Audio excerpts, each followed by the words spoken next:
I have the honor and the pleasure of being joined by Deborah Santiago, co-founder and CEO of Excelencia in Education. Welcome, Deborah. Thank you. It's great to be with you, Yolanda. Yes, certainly. I know these have been some challenging times for us as a nation, but also for us as nonprofits and as leaders of color who are leading nonprofits. What would you say has been the biggest transition for you in this post-COVID, pre-COVID, in COVID? I don't know where we are with COVID right now. What would you say has been your biggest challenge? I think it's a combination, Yolanda. It's the challenges. We were already running so hard and so fast to try and create windows of opportunity, people to focus on Latino students, students of color, and ways we need to think differently about more intentionally serving our students. So I feel like in many ways we were already running, a sprint for what needs to be a long distance run just to create awareness and attention. And it feels like the more public awareness about the structural systemic inequities that we've already known existed, that increase in awareness and attention, and it was the first time they knew about it, even though we've been fighting and trying to get it addressed for a very long time, which created yet another wave. And when you don't think you can go fast enough or that you can address it in a meaningful, strategic way, and then all of a sudden these new entities that have resources or attention, but not resources, start deciding that they're going to go into the space with what they do know without cultivating the relationship, the rapport, the trust of the community. That to me is a little bit of a challenge. It's great to have more allies, but it's also challenging when everybody wants to frame it from whence they come in an environment that I'm not as confident they'll be in another 2 years when something else comes on. We're still going to be in this space. So addressing that is one. The other is, frankly, just listening to the institutions we work with, the challenges they are confronting and being more effective in serving our students it's heartbreaking, right? When you hear the stories of students and how they're trying to get the support they need to continue their education, institutions that are really challenged financially because they didn't have a lot of resources to begin with, and our students have need, all of a sudden to try and double down themselves. And in many ways, how do we help them? Yes. Maybe that's more than you wanted, but I feel like there are a lot of challenges, and every single one of them is an opportunity to figure out how we can help, add value, toe the line on how to frame issues, and try to capitalize on this in a way that we don't forget the inequities after we get, at some point, post-COVID, to not forget that this population, the transition that didn't seem possible before COVID, now happened out of the immediacy of need, that we can sustain that in a meaningful way. So let me ask you this. You and I have known each other almost 30 years, and we've been, sort of laboring in the vineyard, trying to call out these inequities. And I think people would say, we're throwing out the race card. We don't see what you see. So now everybody got woke about 3 weeks ago, right? And as you said, we have all these new allies, but what does this mean for those of us who have been in this work? We understand the needs. And as you mentioned, we want to make sure this is not a trend for us, right? This is the focus of our work. And so for the students who need it the most, what happens when lots of these allies come forward and they may actually be competing with us for resources to do the work that we've been doing for 30 years or so? What does that look like? And how do we make sure that those folks who are not legitimate don't get legitimacy in this space because it's trendy? Yeah, I'm going to try and answer it, but I'd love to hear you do the same, dear friend. Thank you for calling out how long we are in the cradle. Yes. Here's the opportunity. We have more allies. Genuine allies is a positive. There's more work to be done than people doing it. So I don't want to frame this as an either or, but I do know when it comes down to resources, I think the organizations that have been committed to this cause and doing this work for a long time, some resources, but to address it at the scale and the effort that we know is needed, I don't feel like we've gotten that, right? And so this is where it becomes a challenge of, for me, in many ways, how funders prioritize the investment in giving. Like, Mhm. you know, for me, like many of the institutions and programs we work with, there's a trade-off, you know, and my time and effort, how much do I give to development, marketing, evaluation, and how much do I spend with direct service provision and listening to my constituents to more deeply understand how I can add value that is certainly bigger than my organization. Mhm. But that means, you know, let's take the COVID example. There are a lot of people that immediately wanted to get into the space, immediately went to funders to try and get support, as funders, I think, appropriately tried to rally around. We chose to stop, listen to our institutions, give them a little bit of grace because they were trying to listen to students. Yes. And that creates a lag and saying, then let's come back with what we need. People were being saying we need money right away without saying, what do we need it for? We tried to be a little bit more deliberate. And then when we were ready to say, okay, we've got a group of institutions that have a solid sense of what they're doing, let's make some investments and support. A lot of money had already gone out the door. Yeah. And figuring out how to serve these with intentionality was a challenge. So I don't mean to be roundabout. I think it's a great question, Yolanda, but balancing out who is an ally of longstanding and who are the organizations that have been there when it wasn't sexy, and who have the trust with the communities and organizations to do the work. That's got to be one way of understanding from funders' perspectives. And then those that might be bigger and have more nuanced development offices, God love them, I think that's a good thing, but that there's a way to partner authentically, because if they are the ones that are in investment, I've seen this too, then they want to partner with us for pennies on the dollar for us to do the work with our community because they've got the bigger funds. And figuring out how do you balance the investment of support is a conversation that we need to have. So that's how I've done it. How have you done it?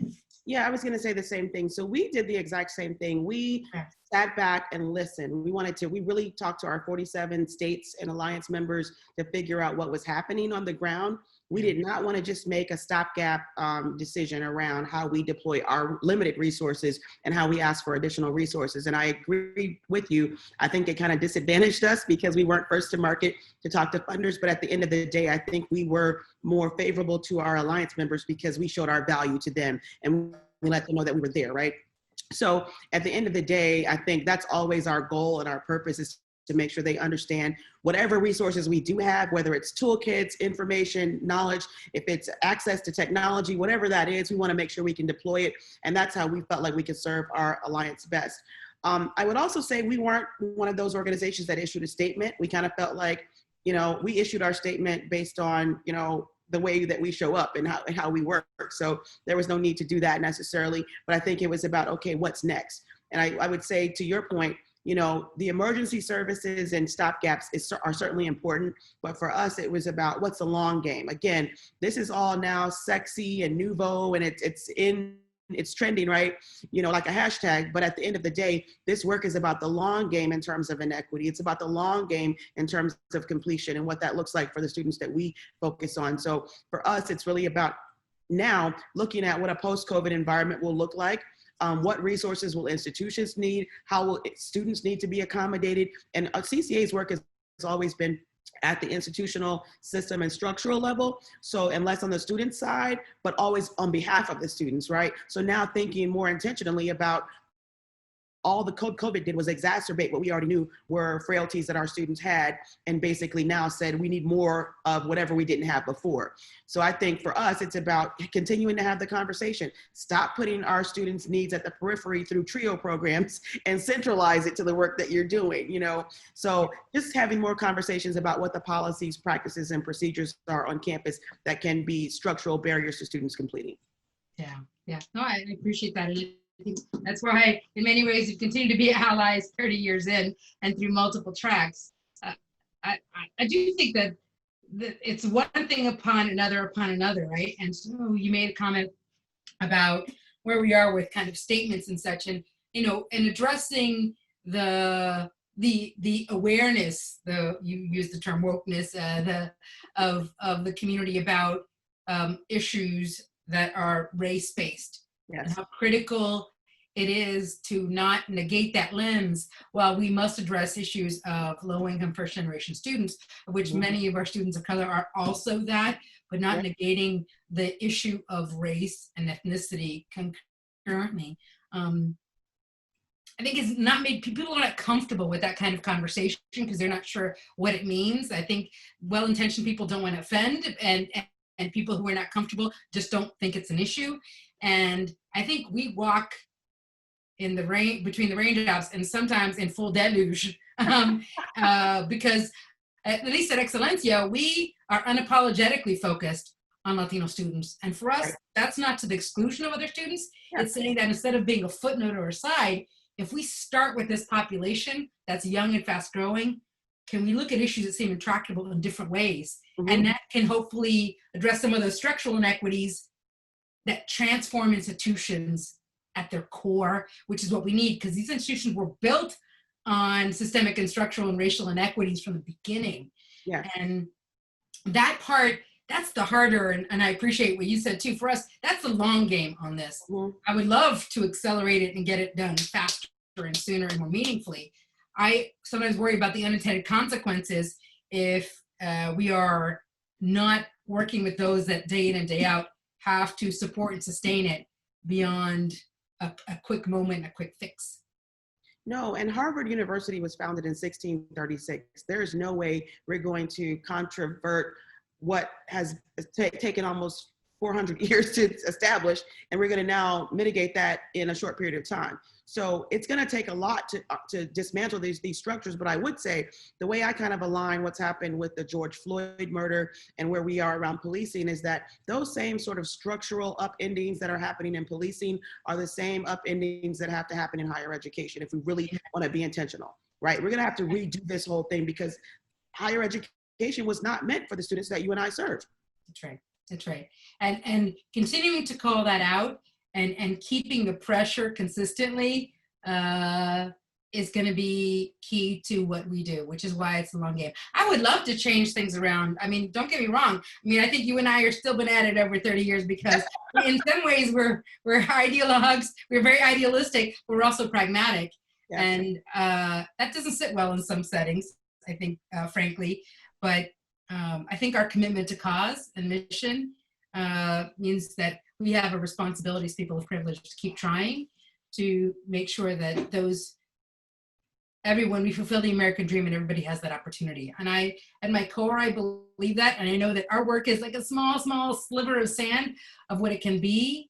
But it's what drives me. And I know you day in and day out to keep pushing and prodding, finding vehicles, and if something gets in our way, we jump over it, we jump under it, we go around it, and not let up.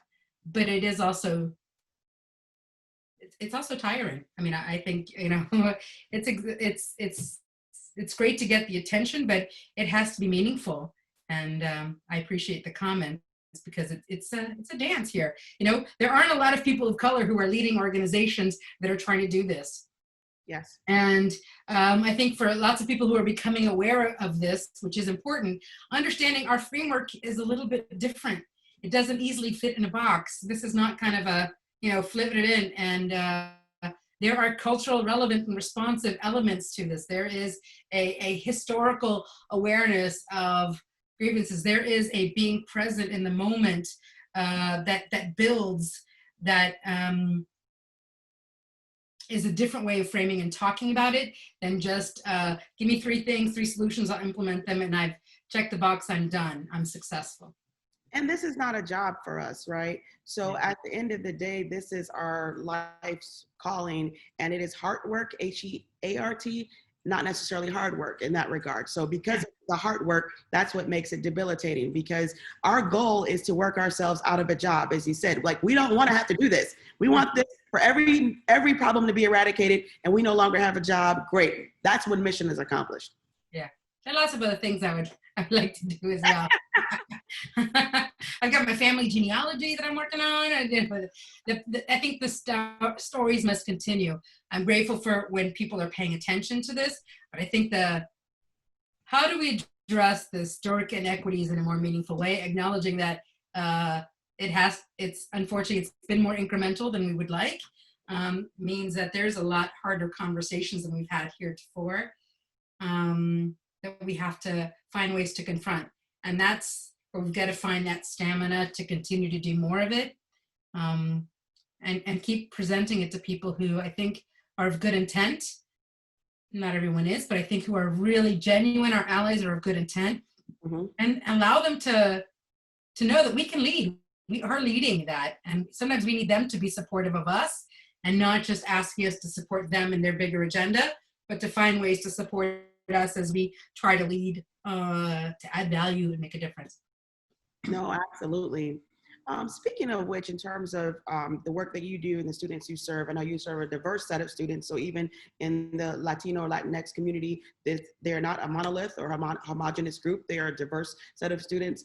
DACA, the Supreme Court recently made a ruling on DACA, and while we were saying yay on one hand, it was more of a procedural sort of declaration and less about the substance of DACA. I want to get your feedback around how, although this is a victory, we don't want to say it's not, but at the same time, it still could be upended at any moment if the case is brought back before the court again on the substance. So can you talk a little bit about how that helps your work, hurts your work, and how it helps, how it sort of impacts the work that you're doing on a daily basis with the students that you serve? Yeah. So, and like you all, we don't work with students directly. We work with those on behalf of, but so I will say that. I'll tell you that last week, to have the ruling on LGBTQT as well as DACA was powerful because it was just an affirmation of the things that we know. So taking it at face value, to know that there are other recourses in the way this democracy has been set up to do what I believe is good and right for our community is not insignificant. DACA specifically, the procedural element, I mean, it's one to celebrate. I will tell you this, it's like you can never let up. That expression, keep your eye on the prize. If we think that it is done and now we can move on to something else, what we know very clearly is that's not the case. That's right. And DACA was originally set up, didn't satisfy all for the way we wanted it to be. Right. And so even that's an example of incremental, but we'll take that as we continue pushing. So how we leverage this procedural success in the short run to not let up, and what we're committed to making sure that we do well and right by students, that we make sure that they thrive, that everyone who wants to contribute to our society and effort has the opportunity to do so with the structures we've created. That it felt like a small injection in your arm when there's so many challenges that our institutions, our students, our families, our communities are facing. And I'm trying to keep that slight infusion to remind us that we have to keep pushing. How do we now address, after the first 16 years of DACA and the DREAM Act and didn't go through, how do we continue to focus on that? And then for us specifically, not all DACA and Dreamers are Latino. That's right. Although we are often the face of it. So how do we make sure that while we are pushing on the policy and the practice priorities that make sure Latino students are included and that they're being served well, DACA are a critical part. They're a very small subset of that. How do we not allow the population to be marginalized so that we can show that we have political clout and might for a policy push, and DACA are a critical component of it, and that we have the size and the power and the scale sufficiently to ensure that our dreamers are a part of it, and that it isn't the only thing that dominates and leads us, but that we're paying attention to financial aid and institutional capacity and student success and retention efforts and how we need to transform institutions to serve these students better. And for me, that's how I am trying to balance this. I'm on the board of the Dream.us. It's a wonderful organization trying to give private funds to support Dreamers and DACA students. And we want to, how do we double down on that while we base these other things like the Higher Education Act and the things that need to better serve our students, and try to keep all of that consistently and not mission creep and not go off topic is core for us in our effort to be successful. Absolutely. And thank you so much for also mentioning the fact that DACA students are not all Latino students. That's absolutely correct. And so organizations like ours, yours and mine, are policy and advocacy organizations, and we are advocating for a broad swath of students with these various policies and laws that are on the books that we're trying to, in some cases, mitigate some elements of them and to accelerate other elements of them, right? And so thinking about the work that we do, you know, policy and advocacy, I would say, has been sort of underfunded, first of all, not really accepted as a real practice. It's like, well, it's not tangible, it's kind of squishy, right? So folks are looking for direct services, but we know that what changes hearts and minds are sometimes compelled by law, right? So, you know, de jure versus de facto, right? And we're basically focusing on the de jure part that will impact the de facto part, right? And so what advice, feedback would you have for philanthropies who may not necessarily fully appreciate what we do in our work around systems and structures, dismantling systems and structures, rebuilding systems and structures, but utilizing policy as a lever? How do we get them to understand that this is worthwhile work and that it actually does have outcomes that impact the students that we're attempting to serve? Yeah, look, you know, for me, policy is about scale, right? And remembering that those who choose to invest in transformation and change in education want to do so at scale. The most powerful thing we can do is one-on-one, but in order to make sure that the system and structure changes, I think we have to be oriented to scaled change. That to me is a way of framing at least our role as we try to do it. And that we believe that good policies inform by good practice. So it has to come up and you build to that.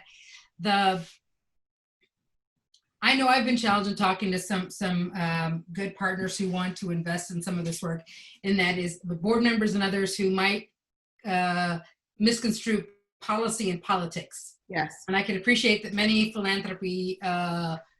philanthropic entities can't and don't want to cross that line between policy and politics.